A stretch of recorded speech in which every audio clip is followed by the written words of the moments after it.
سلام، طاهری سفر هستم و با خبرهای امروز پنجشنبه 12 فوریه همراه شما. بنا به گزارش‌های یکی از واعظان و تبلیغگران اساسی جنگجویان تاجیک در سوریه که خود را ابو محمد تاجیکی معرفی می‌کرد، روز 3 فوریه کشته شده است. خبرها درباره مرگ او در گروه‌های مربوط تندروان در شبکه ادناکلاسنیکی نشر شد. در این خبرها که شام 11 فوریه پیدا شدند آمده است ابو محمد تاجیکی با 3 شریک تاجیکش به هلاکت رسیدند. معلوم نیست شهروندان تاجیکستان چگونه و کی به هلاکت رسیدند. تصدیق این خبر از منبع‌های دیگر امکان ناپذیر است. ابو محمد تاجیکی که نام اصلیش تا کنون آشکار نشده است، پیوسته در شبکه‌های اجتماعی خود را مجاهد نام برده دیگران را تشویق می‌کرد که به صف گروه دولتی اسلامی بپیوندند. با گفته مقامات تاجیکستان تا کنون 50 نفر از شهروندان کشور در جنگ‌های عراق و سوریه کشته شدند. سفیر امریکا در دوشنبه گفت کشورش تا 5 سال آینده برای انکشاف ساحه‌های گوناگون تاجیکستان 30 میلیون دلار کمک می‌کند. سوزان الیوت روز 12 فوریه در نشستی در شهر دوشنبه گفت با این مبلغ آژانس رشد بین‌المللی امریکا که سال‌هاست در تاجیکستان کار می‌کند برای دستگیری صاحبکاری، بهتر کردن کار شفاخانه‌ها و تأمین امنیت در تاجیکستان طرح‌های گوناگون را عملی می‌کند.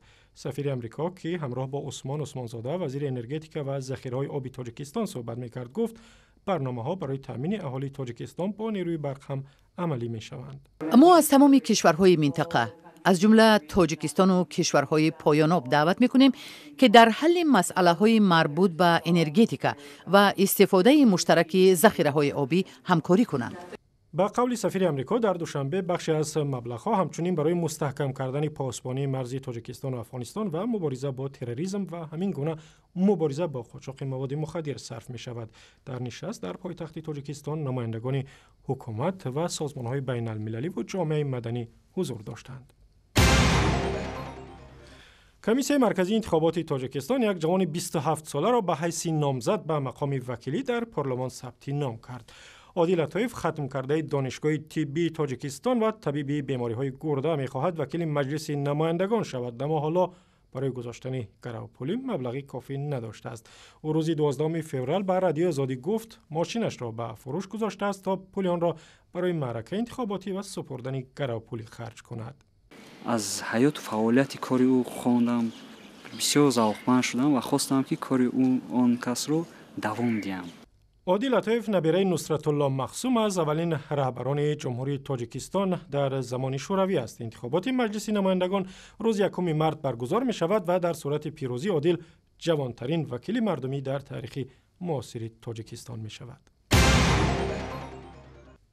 مقامات انتظامی کلاب میگویند در 2 ماه اخیر 10 میده فروشی مواد مخدر را کشف کردند و چند نفر را نیز دستگیر کردند.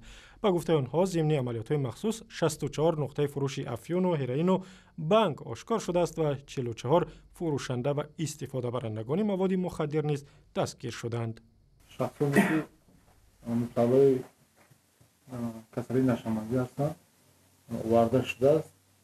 اصلا زیادتر در خود مرکز در شهر کلاب به نظر می رسد. در اساس معلومات 473 نفر به قید گرفته شده نشمندان. با گفته مقامات در کلاب شماره نشمندان سالهای اخیر افزوده است و در تمام ولایت ختلان 1309 نشمند تحت نظارت مقامات انتظامی قرار دارند. و اخبار از این هم بیشتر در وبسایت رادیو آزادی، در صفحه‌های ما در فیسبوک، توییتر و یوتیوب و هم صمیمه مخصوصی رادیو آزادی برای تلفن‌های همراه.